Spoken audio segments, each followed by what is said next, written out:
Le terme de plaisir, sensation agréable et recherchée, désigne couramment une satisfaction qui accompagne une fonction vitale, par exemple le plaisir d'alimentation, plaisir sexuel, ou bien un loisir qui s'oppose aux activités banales et routinières. Enfin, il désigne une sorte de bonheur compensatoire, la cerise sur le fade gâteau du quotidien.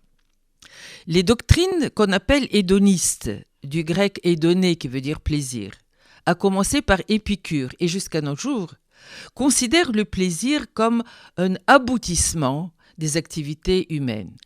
Et les avis divergent. Par exemple, on dit souvent « pour un plaisir, 1000 douleurs », regrettent certains. D'autres soupirent « le plaisir est un luxe », disent-ils, mais le luxe n'est pas un plaisir, etc., etc. Selon Freud, au contraire, tous nos actes sont déterminés par le plaisir et le déplaisir sexuel. Pas un aboutissement, mais le centre de la vie personnelle. Vous avez bien entendu. Pour la psychanalyse, le plaisir et le déplaisir sont non seulement dérivés des plaisirs sexuels, mais ils constituent le principe central de l'appareil psychique. Qu'est-ce que cela veut dire ? N'oublions pas que Freud impose une conception de l'origine et de la nature de la sexualité qui s'étend bien au-delà de la fonction génitale. Il n'y a pas que le plaisir génital. Et ce fut un scandale. Il y a du plaisir partout chez l'être humain, sur toutes les zones érogènes.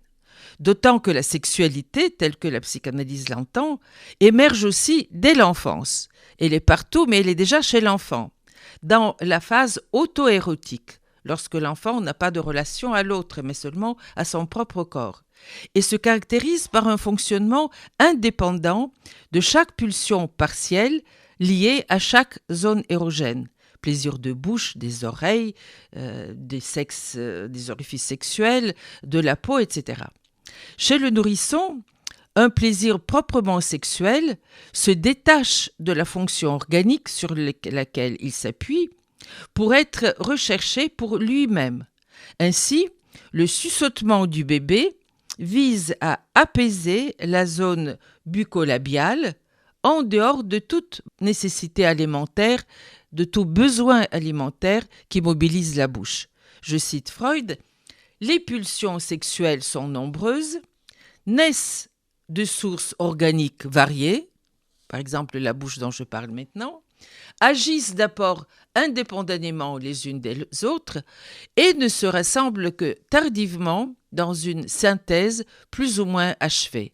Le but auquel tend chacune d'elles est l'obtention du plaisir d'organe. Il y aurait donc un plaisir d'organe spécifique à la bouche qui se relie aux autres plaisirs jusqu'au plaisir sexuel génital à proprement parler.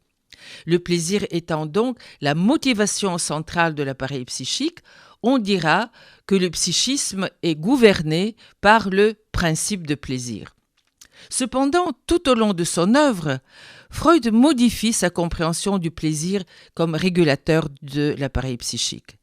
Dans Au-delà du principe de plaisir, un livre tardif, relativement de 1920, il différencie plaisir d'un côté et sentiment de tension, avant d'ajouter la fascinante et fort discutée pulsion de mort qui est autre chose que le plaisir. Le principe de plaisir ne disparaît pas pour autant, mais sa complexité apparaît davantage encore du fait de son couplage avec le principe de réalité.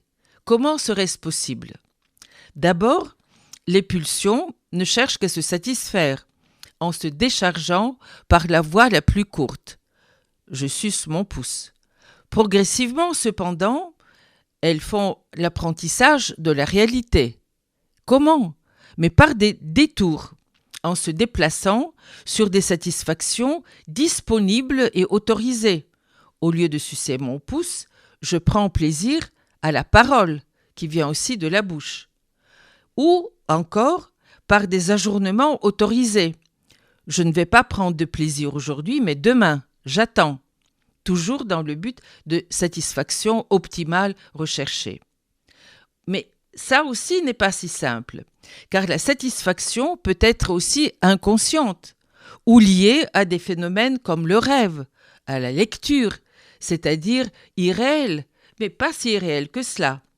Le caractère irréel de la lecture n'est pas évident.